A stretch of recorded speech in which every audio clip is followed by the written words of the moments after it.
तो आज की जो हमारी ये क्लास है एम्स मेडिकल सोशल वर्क के संबंध में।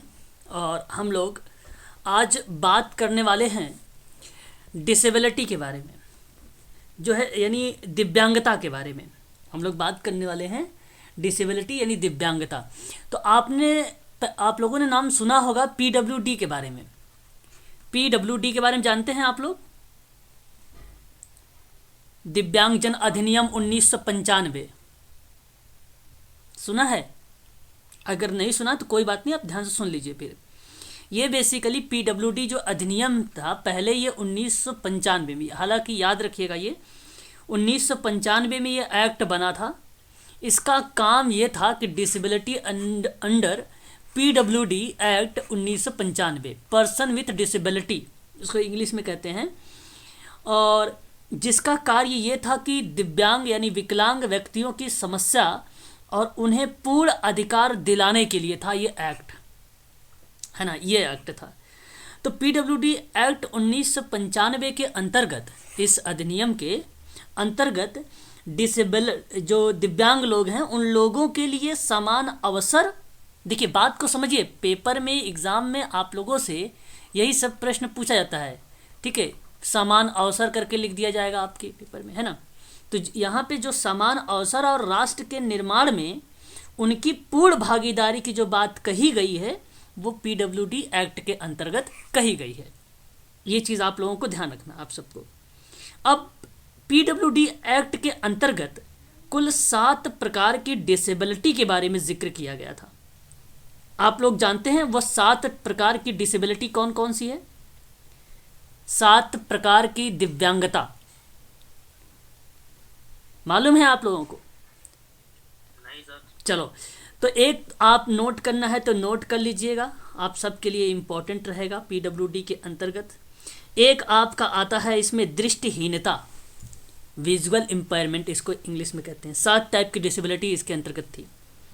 एक आपकी आती है लो, यानी आप कह लीजिए कम विजुअल दृष्टिबाधिता, लो विजन इम्पेयरमेंट आता था। एक आपका आता है लेप्रोसी, जिसको हम लोग बोलते हैं कुष्ठ निवारण रोग, है ना।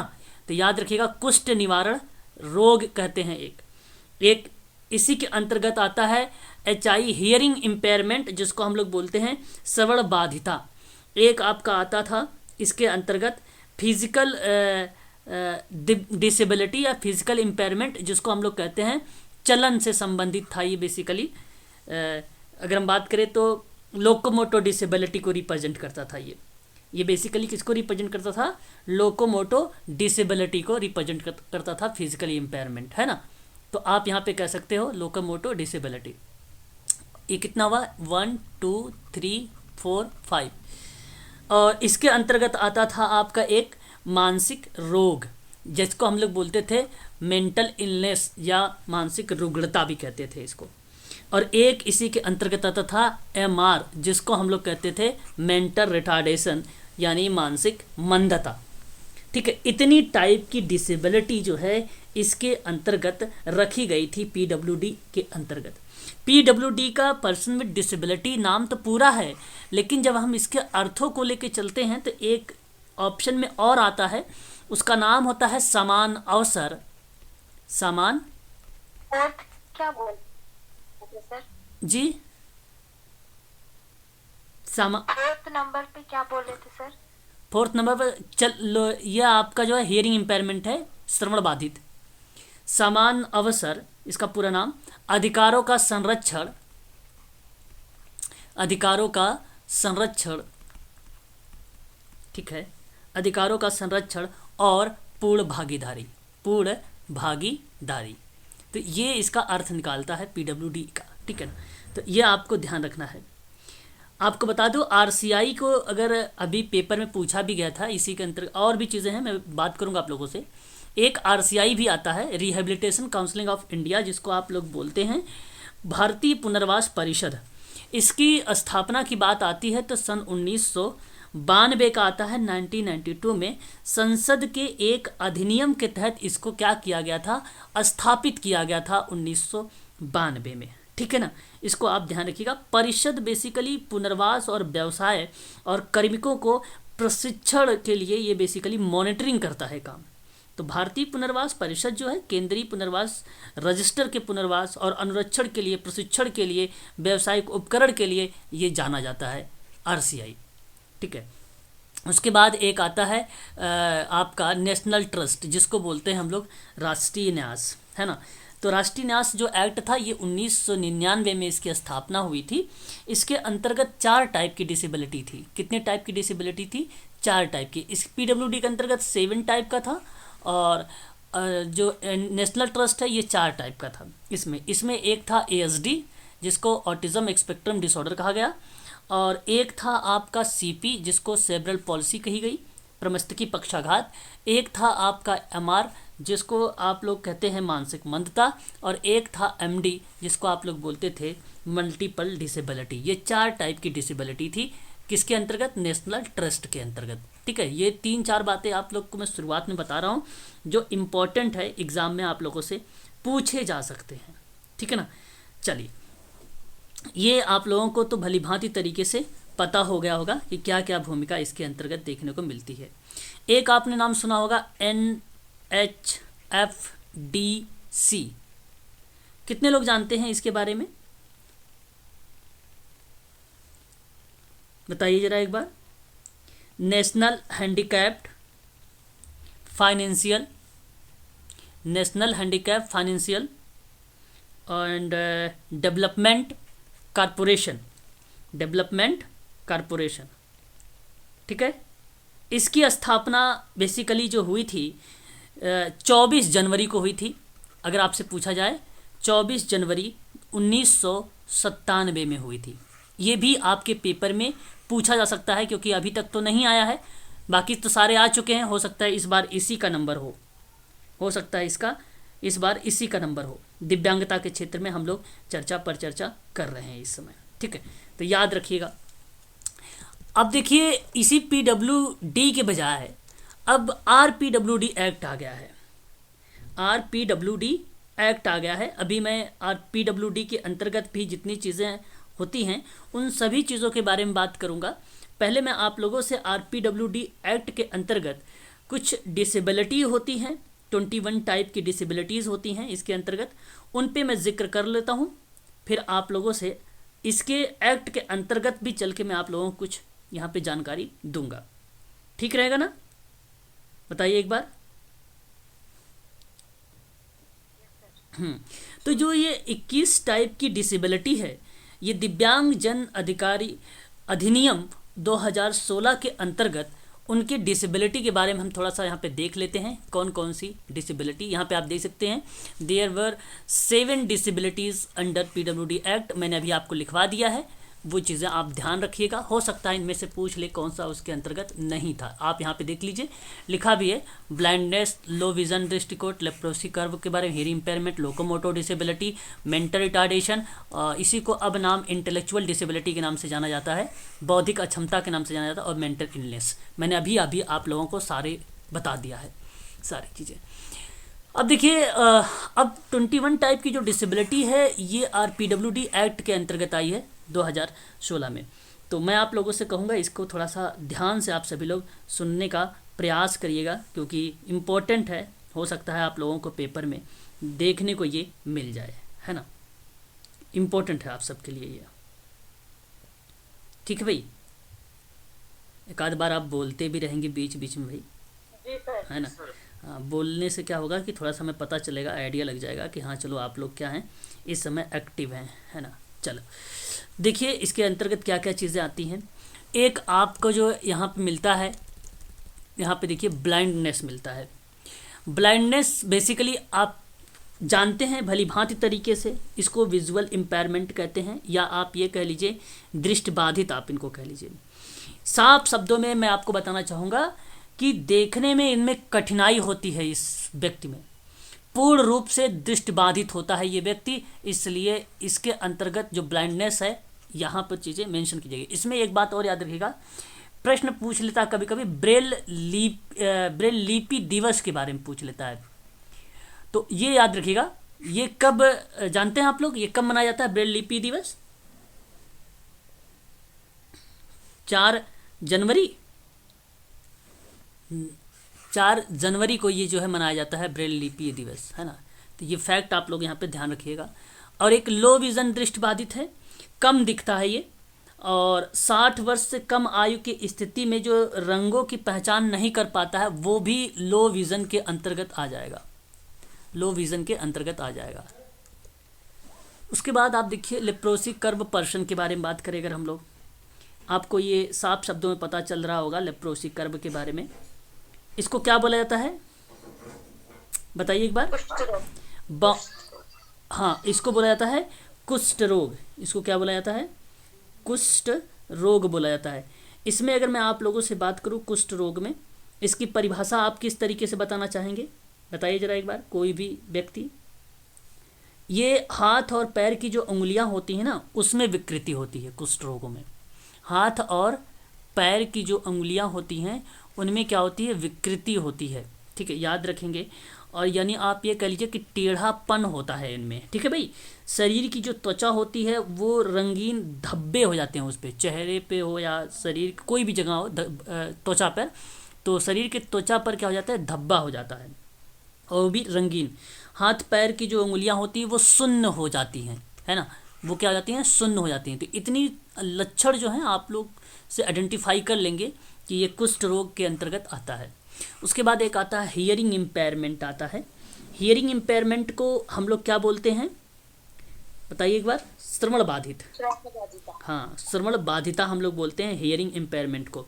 अब हियरिंग इम्पेयरमेंट को आप ये भी कह सकते हो हार्ड टू हियरिंग की बात, यानी कम सुनना, ऊंचा सुनना, इसी के अंतर्गत आता है। तो दोनों कानों में जो है 60 से लेकर 70, दोनों कानों की बात कर रहा हूँ, 60 से लेकर 70 dB। ध्यान रखिएगा, एक प्रश्न ये भी कभी पूछ लेता है कि जो डेसिबल है उसका संकेत क्या है, तो dB का संकेत ये होता है। ठीक है, D स्मॉल में होगा, B कैपिटल लेटर में होता है। ये भी पेपर में आ चुका है, DSSB के पेपर में संकेत को लेकर, तो ये ध्यान रखिएगा, ये भी पेपर में पूछा जा सकता है आप लोगों से। dB है, इस तरीके से लिखा जाता है। और 60 से 70 अगर मैं आपसे बात करूँ डेसिबल की, जब क्षति होती है, क्षतिग्रस्त होता है, तो उसको बेसिकली हियरिंग इम्पेयरमेंट के अंतर्गत रखा जाता है। ठीक है, आगे बात करेंगे तो एक आता है लोकोमोटो डिसेबिलिटी। ये आप पता चल रहा है आप लोगों को, ये बेसिकली चलन से संबंधित है।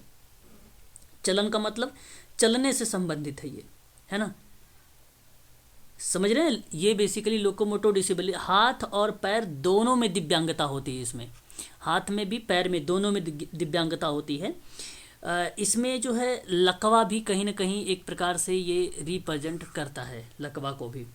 और हाथ और पैर अगर कट भी जाता है तो भी लोकोमोटो डिसेबिलिटी के ही अंतर्गत वो आता है। ठीक है, वो भी तब भी लोकोमोटो डिसेबिलिटी के अंतर्गत आता है। ठीक है, क्लियर? लोकोमोटो डिसेबिलिटी, हाँ हाँ, तो याद रखिएगा आप सभी लोग, लोकोमोटो डिसेबिलिटी एक जगह से दूसरी जगह जाने में समस्या होने लगती है, यानी पैरों में दिव्यांगता देखने को हमें मिलती है। लेकिन सामान्य तौर पर इसे हड्डियां, जोड़ और मांसपेशियों से संबंधित दिव्यांगता के रूप में लिया जाता है। या किसी भी व्यक्ति के अगर बारे में बात करें यहाँ पे, जैसे चलना हो गया, हाथ में चीज़ें उठाना हो गया, पकड़ना हो गया, है ना, इत्यादि चीज़ें लोकोमोटो डिसेबिलिटी का ही रिप्रेजेंट करता है यहाँ पे, है ना। यहाँ पे तो कभी कभी प्रमस्तकी पक्षाघात की जो व्यक्ति होते हैं वो भी बेसिकली लोकोमोटो डिसेबिलिटी के अंतर्गत आते हैं। जब मल्टीपल डिसेबिलिटी पढ़ेंगे तो वहाँ पे आपको पता चलेगा।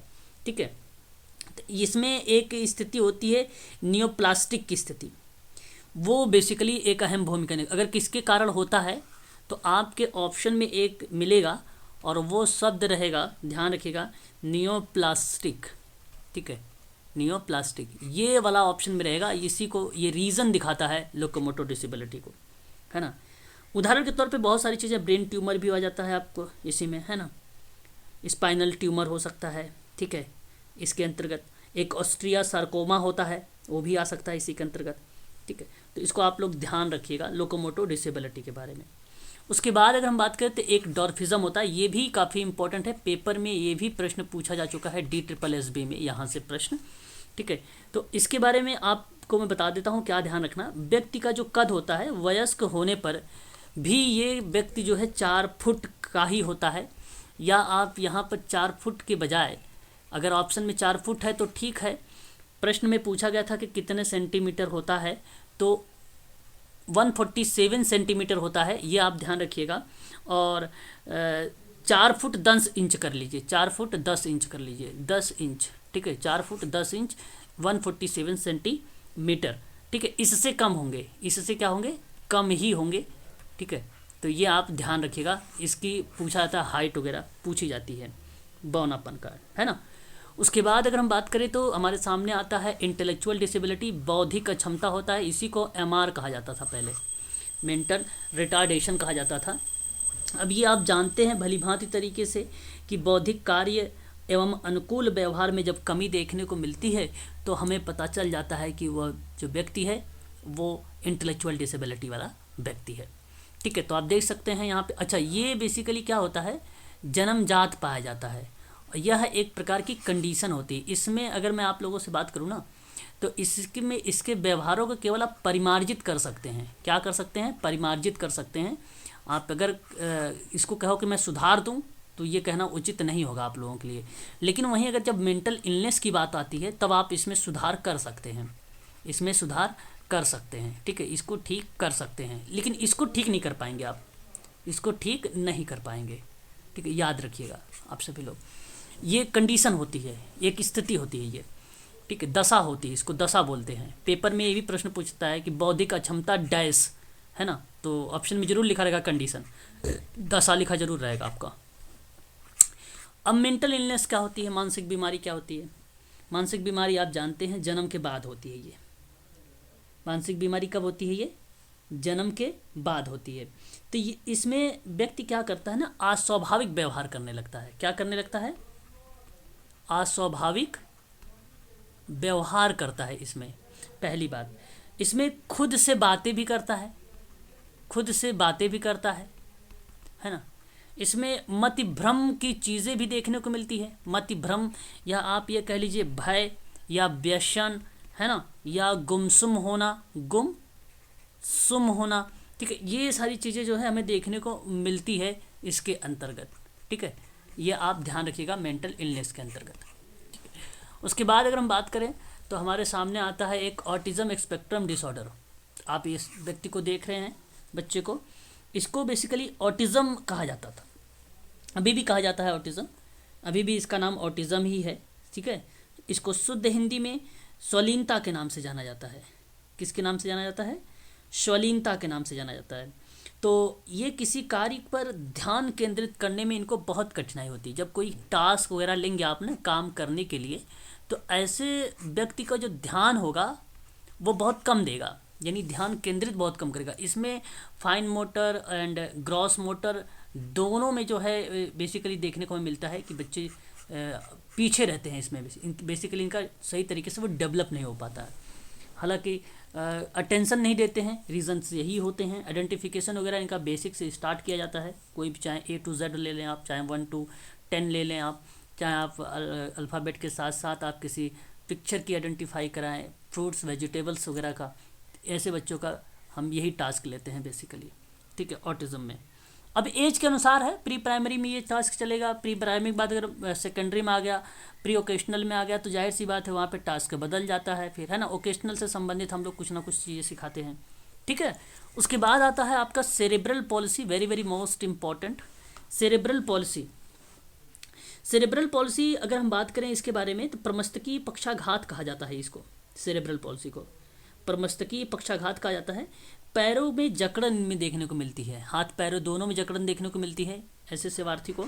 इनको चलने में तो कठिनाई होती ही होती है, हाथ से काम करने में भी इनको कठिनाई देखने को मिलती है, ठीक है, इसको ध्यान रखिएगा सभी लोग, ठीक है। प्रमस्तकीय पक्षाघात इम्पोर्टेंट है, आप लोगों के पेपर में भी कई बार ये देखने को मिला जी। में लिख दीजिए एक बार, सेरेब्रल पॉलिसी, नहीं परमश्रीय जो भी आप बोल रहे हैं ना अभी, प्रमस्तकीय पक्षाघात। अच्छा, प्रमस्तकीय पक्षाघात लिख देता हूँ, देखिए ऐसे लिखते हैं यहाँ पे, प्रमस्तकीय, ठीक है, पक्षाघात, इसको ऐसे बोलते हैं, प्रमस्तकीय पक्षाघात को ऐसे कहा जाता है, क्लियर।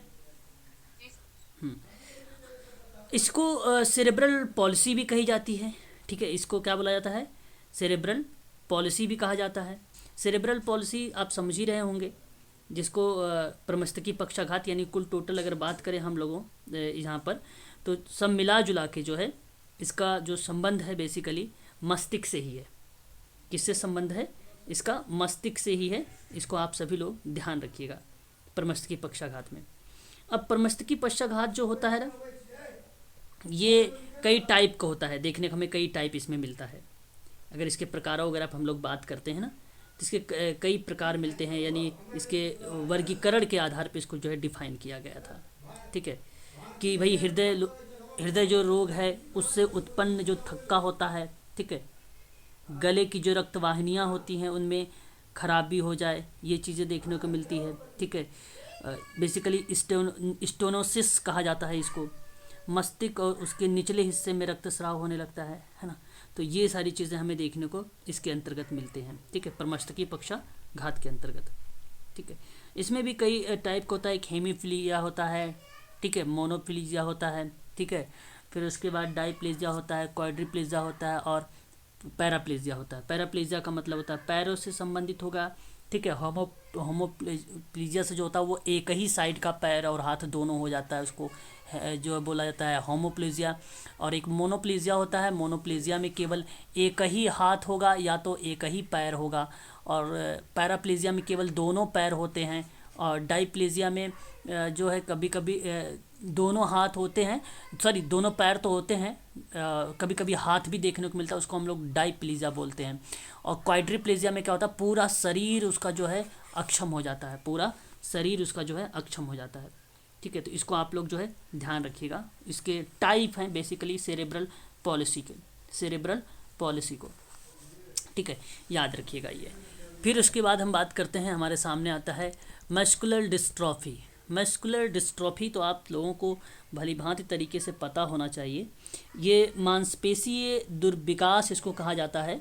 और अब टोटली अगर मैं आप लोगों से बात करूँ यहाँ पे, तो आप ये केवल कह लीजिए कि मांसपेशियों में, किसमें, मांसपेशियों में कमजोरी हो जाती है इसमें।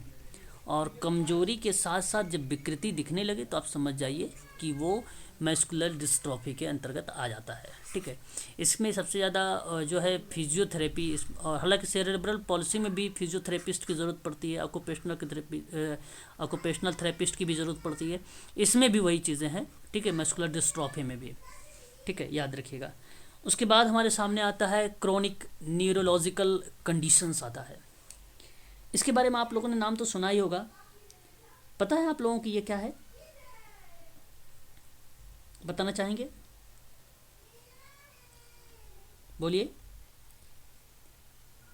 ना ओके, देखो ये जो क्रोनिकल आप देख रहे हैं डिजीज़ जो एक प्रकार की है, ये ऐसी डिसेबिलिटी बेसिकली रिप्रेजेंट करती है आपकी मस्कुलर डिस्ट्रॉफी भी इसके अंतर्गत आने की संभावनाएं बन सकती हैं।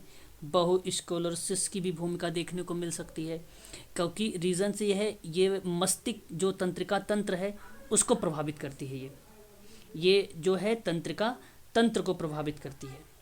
और तंत्रिका तंत्र को जो चीज़ें प्रभावित करे तो समझ लीजिए वहाँ से रिप्रेजेंट हो रही है, तो कहीं ना कहीं मस्कुलर डिस्ट्रॉफी की भूमिका भी इसके अंतर्गत कुछ चीज़ें हमें देखने को मिल जाती है। ठीक है, तो ध्यान रखिएगा, ये भी आपके लिए इम्पोर्टेंट रहेगा। लेकिन ये आपका सीधा संबंध जो है मस्तिष्क से है, इसका सीधा संबंध मस्तिष्क से है, केवल मस्तिष्क से जो है क्रोनिक न्यूरोलॉजिकल कंडीशंस, है ना, ध्यान रखिएगा। आगे अगर हम बात करें तो हमारे सामने एक आता है इसके अंतर्गत स्पेसिफिक लर्निंग डिसेबिलिटी के बारे में। अब ये लर्निंग डिसेबिलिटी है यानी अधिगम अक्षमता है ये आपके सामने। अब अधिगम अक्षमता कई टाइप की होती है ना। हालांकि मैंने आपको बताया है भाई कि अगर मान लीजिए सेवार्थी सही तरीके से प्रोनाउंसिएशन नहीं कर पा रहा है, सेवार्थी सही तरीके से गणितीय अंकों को बोल नहीं पा रहा है, ठीक है, वो सारी चीज़ें जो है स्पेसिफिक किसी लर्निंग डिसेबिलिटी को बताती है ना। तो भाषा बोलना हो या लिखना हो, या डिसलेक्सिया, डिसग्राफिया, डिस्कैकुलिया या अफेजिया, ऐसे जो बीमारी का नाम है हमें देखने को मिलता है, वो कहीं ना कहीं स्पेसिफिक लर्निंग डिसेबिलिटी के अंतर्गत देखने को मिलता है। तो जैसे अगर ये वाज है, वाज को सा पढ़ने लगता है ना, तो ये प्रकार के डिसलेक्सिया का रीज़न हो जाता है ना। कभी कभी एक सोडा का नाम सुना होगा, ठीक है, तो ये यूज़ होता है। तो इस शब्द को पहले अगर इसे मैं कहूँ, कोई शब्दों को बढ़ा चढ़ा के बोल देना, है ना। जैसे अब मान लीजिए स्कूल है ना, एक देखो ये स्कूल ऐसे भी बोल सकता है, ये एक स्कूल ऐसे भी बोल सकता है। तो यहाँ पे शब्दों को जोड़ दिया, है ना। तो ये सोडा के अंतर्गत हमें देखने को मिल जाता है, मतलब ऐड कर देना, ठीक है, हटा देना शब्दों को, ठीक है। फिर उसके बाद अगर हम बात करें प्रतिस्थापित कर देना, ठीक है, वो चीज़ें इसके अंतर्गत आ जाता है, हमें देखने को मिल जाता है। उसके बाद मल्टीपल स्क्लेरोसिस होता है एक, है ना। मल्टीपल स्क्लेरोसिस क्या होता है? बेसिकली दिमाग और रीढ़ की हड्डी के समन्वय में परेशानी जब होने लगती है तो वो बेसिकली मल्टीपल स्क्लेरोसिस देखने को मिलता है। ध्यान रखिएगा, यहाँ पर दो चीज़ें मैंने बोला है, एक मैंने आपको बोला है दिमाग और एक मैंने बोला है रीढ़ की हड्डी, ठीक है। इनके जो कोऑर्डिनेशन है इसमें असामंजस्य हो जाता है, तो जो है मल्टीपल स्क्लेरोसिस के नाम से हम लोग इसको जानते हैं। फिर स्पीच एंड लैंग्वेज डिसेबिलिटी के बारे में बात करें तो ये बेसिकली बोलने और भाषा के संबंध में ये दिव्यांगता है। तो इसमें बोलने में कठिनाई होगी, सामान्य बोली से अलग बोलेगा और जिसे वह अन्य लोग समझ ही नहीं पाएंगे, तो वो basically speech and language disorder होता है, या आप इसे कह लीजिए डिसेबिलिटी इंटेलेक्चुअल, ठीक है, सॉरी इंटेलेक्चुअल नहीं, डिसेबिलिटी यानी दिव्यांगता, ठीक है। देखिए इससे भी प्रश्न कई बार पूछा जा चुका है ना। ये एक प्रकार से आपको मालूम होना चाहिए, ये क्या है आपके सामने, थैलेसीमिया। थैलेसीमिया जानते हैं आप लोग? थैलेसीमिया क्या होती है? थैलेसीमिया क्या होता है बताइए जरा एक बार। थैलेसीमिया बेसिकली, हाँ, ये एक प्रकार की ब्लड डिजीज़ होती है और खून में जो होमोग्लोबिन होती है ना, खून में क्या होती है, खून में क्या होता है, हीमोग्लोबिन को कम बता। हाँ, होमोग्लोबिन जो होती है वहाँ पे आपको ना विकृति होगी, यहाँ पे क्या होगी, विकृति होगी। जब यहाँ पर खून में हीमोग्लोबिन में विकृति होती है तो वो बेसिकली थैलेसीमिया होती है। तो पेपर में ये भी प्रश्न आता है कि खून से संबंधित कौन कौन से डिजीज़ होते हैं। एक तो ये डिजीज़ आपको पता हो गया कि हीमोग्लोबिन में अगर कोई दिक्कत आ रही तो वहाँ पर देखना। अच्छा, खून की मात्रा भी कम होती है ना, इसका एक लक्षण हमें देखने को मिल जाता है, वो भी सही रहेगा। तो एक ब्लड में थैलेसीमिया की भूमिका होती है, इसलिए इसको आप लोग जो है ध्यान रखिएगा। उसके बाद अगर हम बात करें, एक होमोफीलिया होती है। होमोफीलिया भी अगर मैं आपसे बात करूं, चोट लगने पर अत्यधिक जब रक्तस्राव होने लगता है, क्या हो जाने लगता है, अत्यधिक, हाँ, रक्तस्राव हो जाता है, ठीक है। अब जो अत्यधिक रक्तस्राव है ना, वो बेसिकली होमोफीलिया को रिप्रेजेंट करता है। अब रक्त बहना बंद ही नहीं होता है। जब रक्त बहना बंद ना हो तो आप समझ जाइएगा कि ये होमोफीलिया है। अब देखिए, थैलेसीमिया भी खून से संबंधित था, जहाँ होमोग्लोबिन के बारे में बात कर रहा था। अब ये भी रक्त से संबंधित है, यहाँ पे अत्यधिक रक्त बह रहा है, ठीक है। दो चीज़ें आपको यहाँ पर मिल गई, इसको दोनों को ध्यान में रखिएगा। सिकल सेल्स डिजीज़ के बारे में आपको मालूम होना चाहिए। सिकल सेल्स डिजीज़ क्या होता है, ये भी खून से संबंधित है, ये भी खून से संबंधित। अब पेपर में प्रश्न आता है कि निम्नलिखित में से कौन सा खून से संबंधित डिजीज़ नहीं है, तो पार्किंसंस बेसिकली ऑप्शन में। अभी तक तो मैंने दो प्रश्न देखे हैं जो पेपर में पूछे गए हैं, दोनों में पार्किंसंस लिखा हुआ था और इन तीन डिजीज़ के बारे में लिखा हुआ था, जो मैंने अभी बताया, थैलेसीमिया, हेमोफीलिया और सिकल सेल डिजीज़, है ना। तो नहीं था पार्किंसंस, है ना, याद रखिएगा। तो ये जो आपका सिकल सेल्स डिजीज़ है, ये भी जो है खून को अत्यधिक कमी बताने लगता है। अब खून की कमी तो बेसिकली वो भी बता रहा था, थैलेसीमिया भी, ठीक है, और ये भी बताता है, बट ये अत्यधिक कमी बताता है। यहाँ वहाँ होमोग्लोबिन की में विकृति पाई जा रही थी, यहाँ होमोग्लोबिन में नहीं, यहाँ खून की कमी से शरीर का जो अंग होता है, जो अवयव होते हैं, है ना, जो अंग होता है वो क्या हो जाते हैं, खराब होने लगते हैं। क्या होने लगते हैं, खून की कमी के कारण से। तो उसको हम लोग बोलते हैं सिकल सेल्स डिजीज़ बोलते हैं, उसको क्या बोलते हैं, सिकल सेल्स डिजीज़ कहते हैं। इसको आप लोग ध्यान रखिएगा। उसके बाद आता है एक मल्टीपल डिसेबिलिटीज़ के बारे में, है ना। मल्टीपल डिसेबिलिटी जो होती है, दो या दो से अधिक दिव्यांगता जब होने लगती है तो उसको हम लोग मल्टीपल डिसेबिलिटी के अंतर्गत रख लेते हैं। इंक्लूड अगर हम बात करें यहाँ पे, तो देखो साफ शब्दों में यहाँ पे इंक्लूड किया गया है मल्टीपल डिसेबिलिटी में श्रवण और दृष्टिबाधिता को, है ना। तो इंक्लूड बेसिकली इसमें विजुअल इम्पेयरमेंट भी है और डेफ और ब्लाइंडनेस भी है इसके अंतर्गत, है ना। तो इसको भी आप ध्यान रखिएगा। एसिड अटैक की बात अगर हम लोग करें, एसिड अटैक विक्टिम बेसिकली है ये, और इसका मतलब है तेजाब हमला, तेजाब, ध्यान रखिएगा, तेजाब हमला, ठीक है, पीड़ित। ये जो डिजीज़ होती है, ये ध्यान रखने वाली बात है कि जब शरीर का अंग जो है, हाथ हो या आपसे अगर हम बात करें पैर हो, ठीक है, आँख हो, ठीक है, चेहरा इत्यादि, तेजाब हमले की वजह से कोई असामान्य या प्रभावित हो जाता है, तो वो बेसिकली एसिड अटैक के अंतर्गत आता है, ठीक है। तो याद रखिएगा, ये भी एक प्रकार की डिजीज़ के अंतर्गत इसमें शामिल कर दिया गया है। और एक आ जाता है पार्किंसंस डिजीज़। पार्किंसंस डिजीज़ क्या होता है, बहुत इंपॉर्टेंट है ये भी, क्योंकि ये सही तो नहीं होता है, एलिमेंट हम लोग इसमें करते हैं। और अभी तक में जो प्रश्न मैंने देखा है, हो सकता है इस बार इससे संबंधित भी प्रश्न आप लोगों से पूछा जाए। तो पार्किंसंस जो रोग होता है, ये हाथ पाँव की मांसपेशियों में जकड़न होगी। तो ध्यान रखिएगा, हाथ प्लस पाँव, ठीक है, हाथ प्लस पाँव की जो मांसपेशियाँ होंगी उनमें जकड़न हो जाती है। और जहाँ यहाँ तंत्रिका तंत्र जो होता है, जो मस्तिष्क का तंत्रिका तंत्र होता है, उस तंत्रिका तंत्र में क्या हो जाएगी, तंत्रिका तंत्र में क्या हो जाएगा बताइए, कठिनाई हो जाएगी या बाधित हो जाएगा। तो ये चीज़ें हम समझ सकते हैं, पार्किंसंस रोग के अंतर्गत वो चीज़ें आती हैं, ठीक है।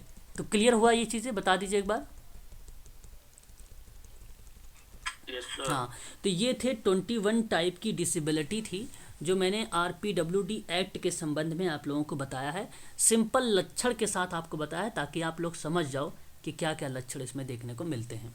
वहीं अगर हम बात करें डिसेबिलिटी अंडर में, देख सकते हैं आप पीडब्ल्यूडी एक्ट 1995 है, आरपीडब्ल्यूडी एक्ट जो है 2016 है। ये बात आप अच्छे से जानते भी हैं, भली भांति तरीके से परिचित भी हैं। आगे हम बात कर लेते हैं थोड़ा सा पीडब्ल्यूडी एक्ट के बारे में, आरपीडब्ल्यूडी एक्ट के बारे में, है ना। ये भी हमारे लिए काफ़ी इंपॉर्टेंट है, आरपीडब्ल्यूडी एक्ट भी। आप देख सकते हैं आरपीडब्ल्यूडी एक्ट जो है दिव्यांगजन अधिकार अधिनियम के नाम से हम लोग इसको जानते हैं। और यह जगह लिया है किसका, 1995 वाली का। जो पहले पीडब्ल्यूडी एक्ट जिसमें 7 टाइप की डिसेबिलिटी थी, जो 1995 में आया था, इसी का स्थान ले लिया है, आरपीडब्ल्यूडी एक्ट हो गया है, ठीक है। कभी कभी पूछ लेता है कि इसका मतलब बताइए, आरपीडब्ल्यूडी एक्ट में आर का मतलब बताइए, क्वेश्चन में आया भी है। तो याद रखिएगा, ये राइट होगा, आप यहाँ पे देख सकते हो, right of person with disability act, ये पेपर में आ भी चुका है।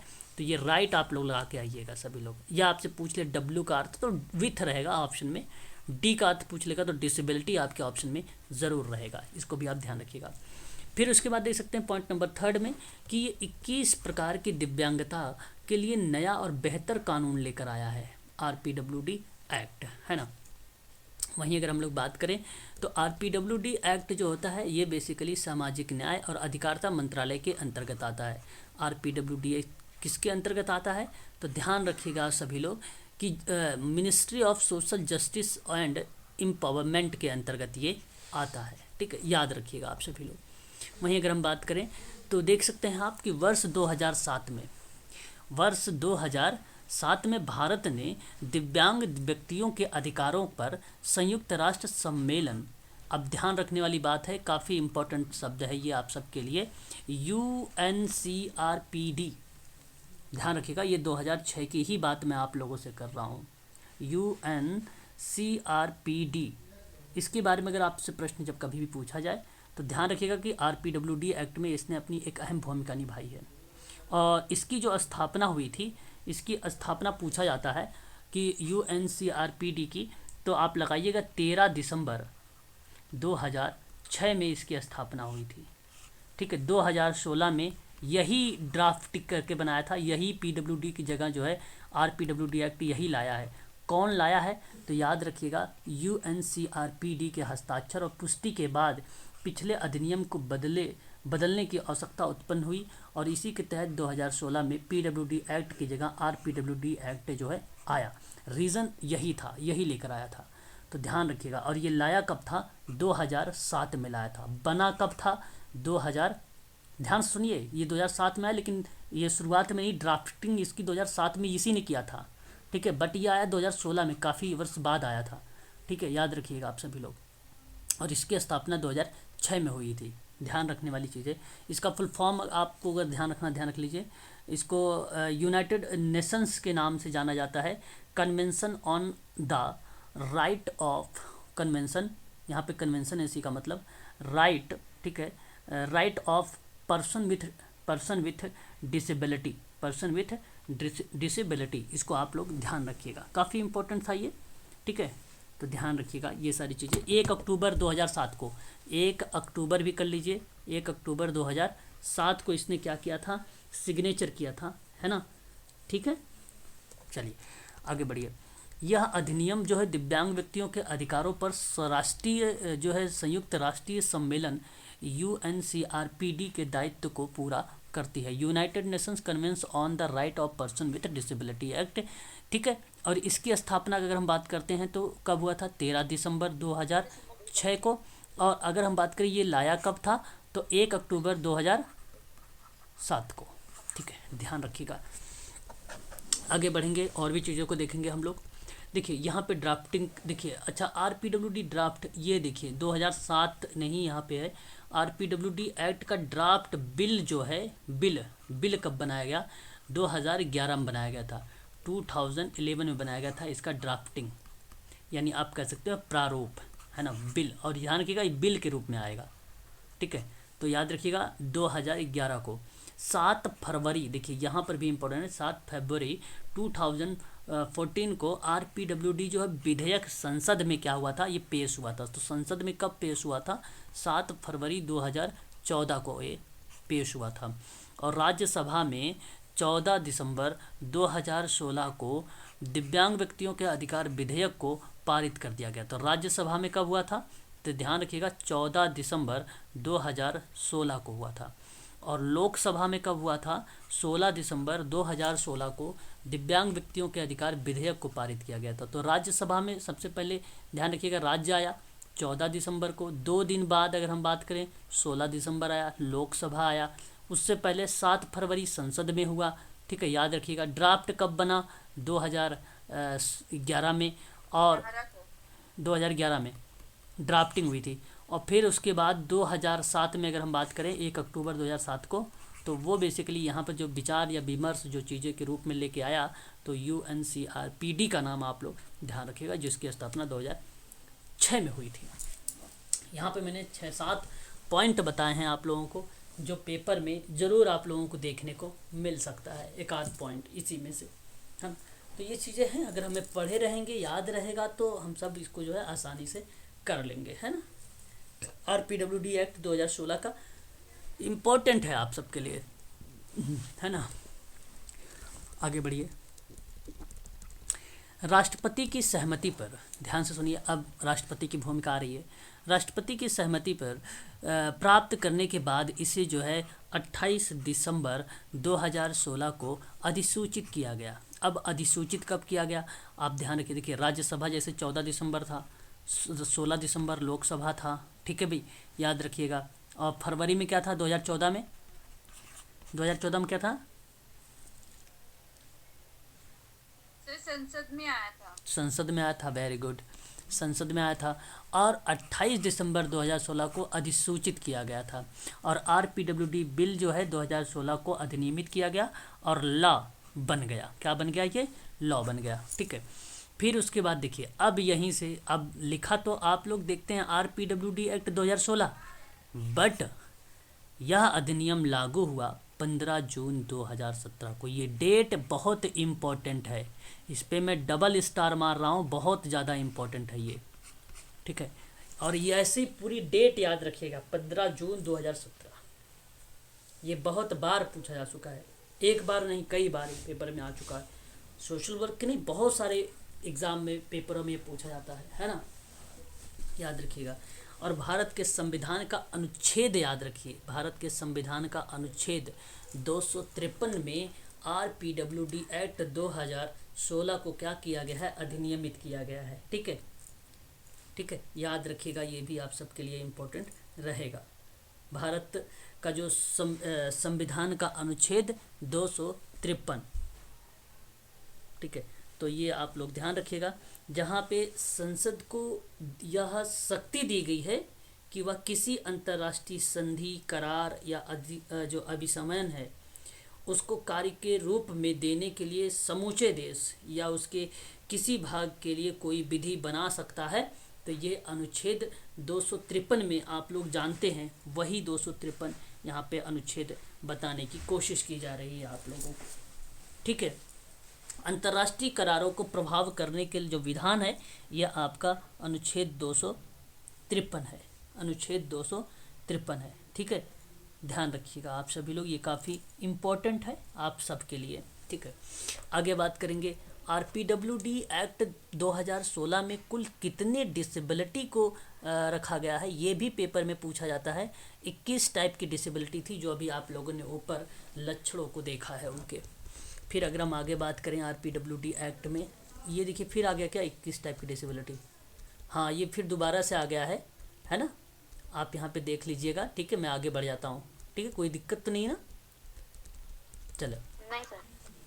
अब देखिए पॉइंट नंबर 15 कह रहा है बेंचमार्क दिव्यांगता है। एक बेंचमार्क दिव्यांगता है जो 6 से 18 वर्ष की आयु के प्रत्येक बच्चों को मुक्त शिक्षा का अधिकार होगा।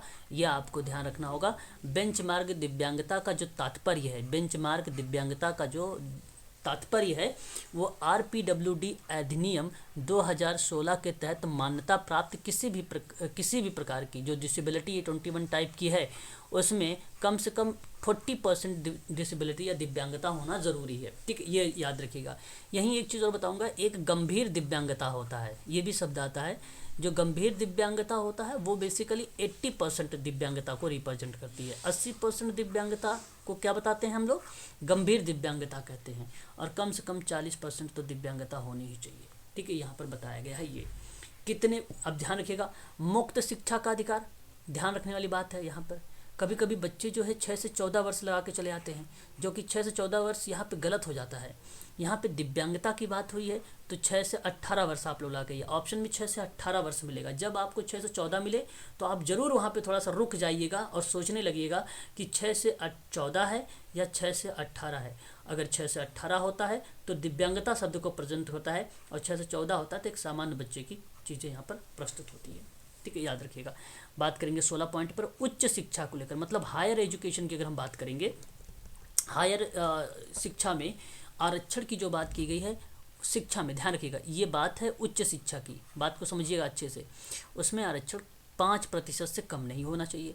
सरकारी नौकरी में 4% से कम नहीं होना चाहिए। भूमि आवंटन के आरक्षण में गरीब उन्मूलन की योजना में 5% का आवंटन आदि जैसे अतिरिक्त लाभ भी बेंचमार्क वाले व्यक्तियों के लिए प्रदान किए गए हैं। अभी तक पेपर में केवल इतना पूछा गया है सरकारी नौकरी से। ठीक है, किससे पूछा गया है? सरकारी नौकरी से। यदि आपसे भूमि आवंटन का हो या आपकी गरीबी उन्मूलन का हो, दो शब्द ध्यान रखिएगा। भूमि आवंटन आपके लिए सही रहेगा, दूसरा शब्द आपके लिए रहेगा गरीबी उन्मूलन रहेगा, तीसरा शब्द यहाँ पे ध्यान रखिएगा उच्च हायर एजुकेशन। ठीक है, तो हायर एजुकेशन और गरीबी उन्मूलन, भूमि में 5% का आरक्षण होगा, और केवल गवर्नमेंट नौकरी की बात करेंगे तो 4% होगा। पीडब्ल्यूडी में कितने परसेंट था पहले 1995 में, किसी को मालूम है? हाँ, 3%, 3 था वो, 6 नहीं था। तुक्का मार रहे थे क्या? नहीं, कल क्या बताया वैसे? जीडीपी कल था वो जीडीपी था, खर्च बताया था नई शिक्षा नीति में। जीडीपी था, मतलब कहाँ से कहाँ रिलेट कर रहे हो? चलो कोई बात नहीं। यहाँ देखो आप 16 अब पॉइंट पे देखिए, आरपीडब्ल्यूडी अधिनियम जो है 2016 में 120 खंड हैं और 17 अध्याय हैं। अगर आपसे पूछा जाए तो 17 अध्याय हैं, और हर एक अध्याय के अंदर कुछ खंड पाए जाते हैं, कुछ सब सेक्शन पाए जाते हैं, और उन्हीं को हम लोग क्या बोलते हैं? खंड बोलते हैं। और ये कुल टोटल 102 है। अब थोड़ा सा मैं आपको बता दूं कि इम्पोर्टेंट, जैसे देखिए पहला वर्ग 17 में से पहला सेक्शन को, अब जैसे देखिए यहाँ पे ये है संक्षिप्त शीर्षक होगा, प्रारंभ होगा, दूसरा परिभाषा होगी। ठीक है, आप देख सकते हैं। फिर यहाँ पर देखिए आपका दूसरा आ गया, देखिए यहाँ पर देखिए आप अध्याय नंबर 1 था ये प्रारंभिक, और अध्याय नंबर 1 के अंतर्गत 2 सेक्शन थे आपके। एक था आपकी भाई संक्षिप्त नाम लिखे, जैसे मैंने आपको बताया पीडब्ल्यूडी कहीं लिखा रहेगा ना तो उसका पूरा नाम लिखा रहेगा इसमें संक्षिप्त में। परिभाषाएं लिखी रहेंगी, जो 21 टाइप की डिसेबिलिटी है ना उनकी परिभाषा लिखी गई है दूसरे सब खंड में, ठीक है। हर एक डिसेबिलिटी के बारे में हर एक जो भी शब्द है उसकी परिभाषा लिखी गई होगी। और राइट एंड अगर हम बात करें अधिकार और अधिकार की बात, तो ये आपका दूसरा अध्याय है।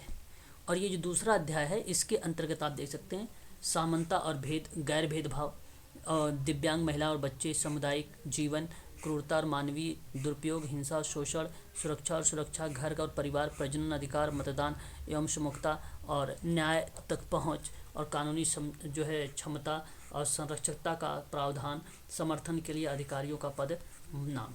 तो आपके पेपर में जो है ना ये इसके अंतर्गत नहीं पूछा जाता है डीप में कि भाई इसके आप बताइए ज़रा ये कौन सा खंड में कहा गया है भाई, तो पता चले कि प्रजनन का जो अधिकार है वो खंड अगर हम बात करें तो 10 है, अध्याय की बात करें तो 2 है। ये इतना डीप में प्रश्न नहीं जाएगा आप लोगों के लिए, है ना, ठीक है, क्योंकि बहुत सारे टॉपिक होते हैं इसलिए इतना डीप में वो नहीं जाते हैं। तीसरा आपको बता शिक्षा है आपका, यहाँ पर ध्यान रखिएगा, हो सकता है अगर प्रश्न पूछा जाए तो ये तीसरा बहुत इंपॉर्टेंट है। एक तो है शिक्षण संस्थानों के कर्तव्यों के बारे में बताया गया है।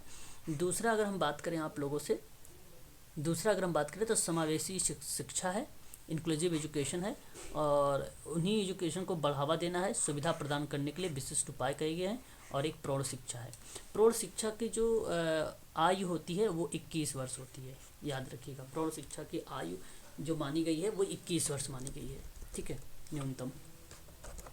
कौशल विकास और रोजगार की अगर हम बात करें तो 19 देख सकते हैं व्यावसायिक प्रशिक्षण और स्वरोजगार है, रोजगार और गैर भेदभाव है, समान अवसर की नीति है, अभिलेखों का रखरखाव है, शिकायत निवारण अधिकारों की नियुक्ति है, ठीक है। आप लोग इसको देख लीजिएगा, ठीक है, मैं सारा पढ़ने से कोई फ़ायदा नहीं है, आप लोग एक बार इसको देख लीजिएगा, जरूर पढ़ जरूर लीजिएगा थोड़ा बहुत, इसमें सारी चीज़ें। हाँ, इसमें कोई खास इंपॉर्टेंट नहीं है मैडम, ठीक है, इसमें कोई भी चीज़ें खास इंपॉर्टेंट नहीं है जो मैं आपको बताऊं कि ये खंड वगैरह आपसे पूछे। हाँ, अगर आप DSSB का अगर पेपर वगैरह देते हैं आप लोग तो मैं आप लोगों से बता देता कि भाई ये इंपॉर्टेंट है ना, वो मैं बता देता।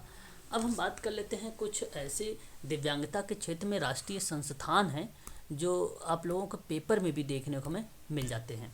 जैसे अगर मैं बात करूँ राष्ट्रीय इंस्टीट्यूट, नेशनल इंस्टीट्यूट कौन कौन से हैं, कौन कौन से किस सेक्टर में काम कर रहे हैं, इनके बारे में मैं आप लोगों से बता देता हूँ। कुल टोटल भारत सरकार की तरफ से 9 इंस्टीट्यूट हैं, 9 इंस्टीट्यूट है। जैसे मैं अगर मैं पहला एक बात करूं, राष्ट्रीय दृष्टि दिव्यांगजन सशक्तिकरण संस्थान है पहला, इसको इन शॉर्ट में बोला जाता है NIEPVD। ये 9 के 9 राष्ट्रीय है, अंतर्राष्ट्रीय लेवल पर हैं, और 9 के इम्पोर्टेंट है, कोई भी प्रश्न में आपके पूछा जा सकता है। इसको कहा जाता है national institute for the empowerment of person with visual impairment या विजुअल डिसेबिलिटी। इसको इसकी स्थापना जो है सन 1979 में किया गया था, देहरादून में किया गया था। कहाँ पर किया गया था?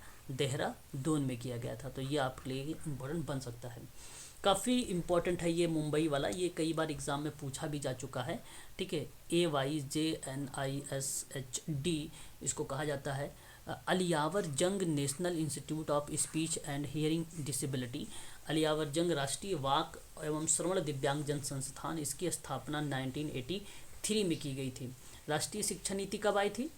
पहली 1983 हाँ 83 में, और याद रखिएगा अलियावर जंग की स्थापना भी 1983 मुंबई में हुआ था। NIEPID के बारे में अगर हम बात करें तो ध्यान रखना आप सभी लोग, national institute for the empowerment of person with intellectual disability इसको बोला जाता है।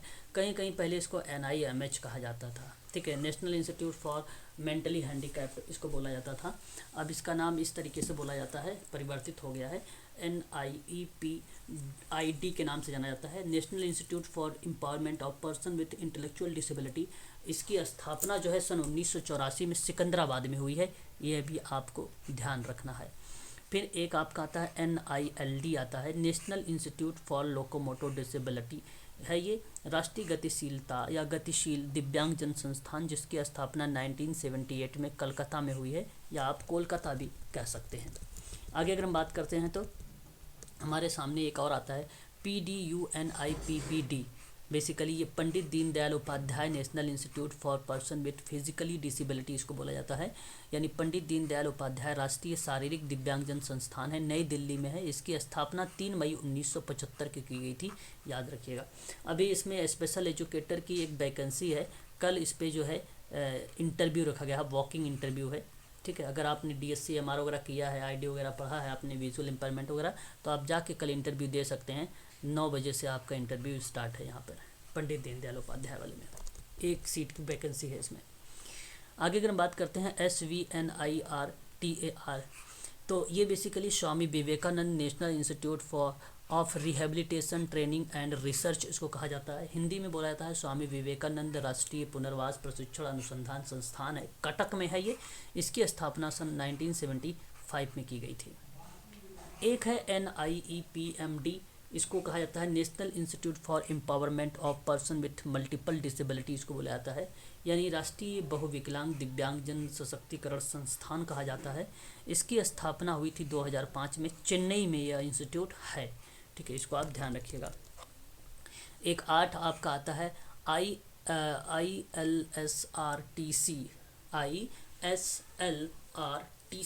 इसको कहा जाता है इंडियन साइन लैंग्वेज बोला जाता है। रिसर्च एंड ट्रेनिंग सेंटर कहा जाता है, हिंदी में भारतीय सांकेतिक भाषा अनुसंधान और प्रशिक्षण केंद्र बोला जाता है।